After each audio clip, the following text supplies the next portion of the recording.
Time once again for your weekly capsule of health information. We like to call it your Healthy Dose, brought to you by Hannibal Regional Hospital and Hannibal Regional Medical Group.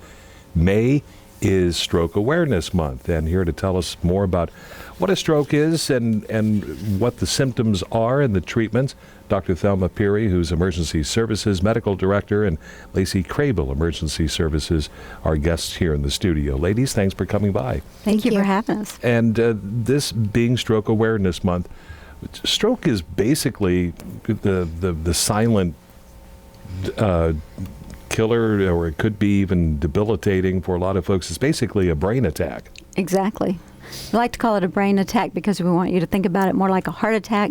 People come to the hospital when they have a heart attack because they have pain. Mm-hmm. With brain attack, they don't have pain, so they tend to wait longer, and that makes it harder for us to treat and actually throws you out of the time frame for some of the medications we have that are newer that can actually stop all the symptoms. I think there's a lot of mystery and a lot of misnomers when it comes to stroke. Now, if somebody's having a stroke, it's not like they go into convulsions or anything, right? Right. Yeah, it's just something, something's wrong, but you can't quite put your finger on it. It's a very sudden onset. It may just be a change in your vision, slurring your speech, a facial droop, some numbness going on somewhere. It's very subtle but very sudden. Does it last, or does all of a sudden like your vision come back, or perhaps maybe you regain feeling or your balance or something? It depends on the stroke. If you have a mini stroke, a TIA, that's a small clot that gets caught in the circulatory system and then washes on downstream, then that's a mini stroke. Mm-hmm. But if it's large enough that it gets caught there and it occludes all blood supply to the brain from that point on, then it does not go away. There transiently you'll get better, you can recover somewhat, and that's, you don't know until you've gone weeks or months into the stroke. So, and where that clot's at determines your symptoms. Mm-hmm. So it can be very subtle, it could be very, very, very small part of the brain, or it could be a whole hemisphere, very large. So anything that you feel is abnormal for you, like the speech, the vision, mm-hmm. even not moving a whole side of your body, can be as profound as that. Those are very easy to see. The key is getting medical attention as soon as possible. Exactly. Because almost 750,000 people in this country suffer from strokes each and every year, and I would imagine that number may grow because of the aging baby boomer population. Exactly. Absolutely. So, but there's two different kinds of strokes. You mentioned the TIA. Right. What are the two main? So you have an ischemic stroke and then a hemorrhagic stroke. So the ischemic stroke is the most common, mm-hmm. Mm-hmm. And that is just where you have a blood clot and then you have a lack of blood flow to this area of the brain.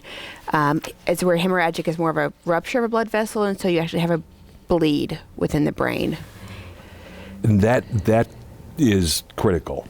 Absolutely. Because once that pressure starts building up, that pressure has to be relieved as soon as possible. And that's the number one thing we do, is get you to the CAT scanner to differentiate between an ischemic or a clot versus a hemorrhagic stroke. If it's a clot, which is the number one type, then we can give you the clot busting medication if you come in within a 3-hour time frame. And that's the biggest reason we can't give it, is folks don't come in. They ignore the symptoms, or they've had mini strokes before and everything went away.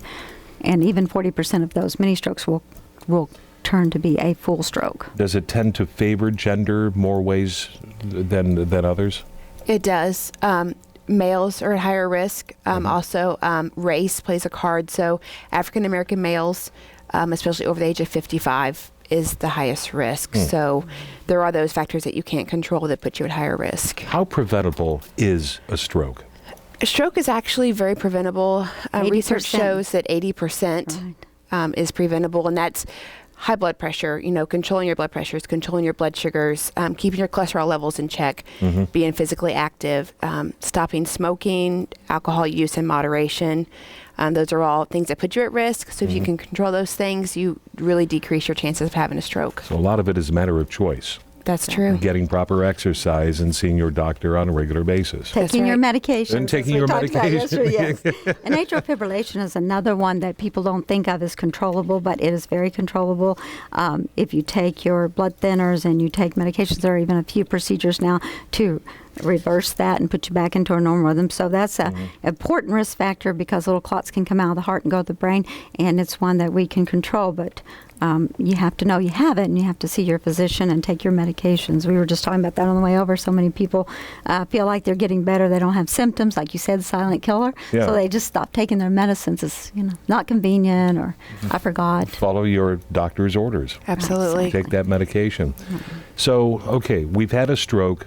We've been diagnosed as having a stroke. What happens after that? Is there therapy? And how good is therapy? There are multiple. There's physical therapy, speech therapy. It all depends on the severity of your stroke, and if we were able to incorporate medications to help you if you're in that golden time frame. And so that's really an individual outcome. Some people have a great outcome with therapies. You can go to like inpatient rehab facilities where they can really work with you on your activities of daily living and getting you back to somewhat of a normal life. It's most often, though, you will have some sort of debilitation for the rest of your life. 40% of the time is what the numbers say, but 10% have full recovery. Now, 15% die at the time, so the rest of you are somewhere in between. Somewhere in between. Yeah. I know from experience that for someone that suffers the TIA, that they do recover. Absolutely. Especially when medical care is immediately applied. I've known some people that have had a bad stroke and have come back quite well. I guess does it depend on how fast we get that medical attention initially? It does. For giving the medication, it matters. For other types of stroke, you can get swelling. There are many factors that determine how much you'll recover, and it's very difficult to judge that in the beginning. If you get the medication, we know your recovery is 100% is very high. There are risks, and we discuss those when you come in. There are risks of bleeding and other things, but the FDA and the stroke.org believes that there's a 85% chance that you will recover if you get the medication. So okay. The mortality is not higher. Is it more complicated when somebody has diabetes? Yes.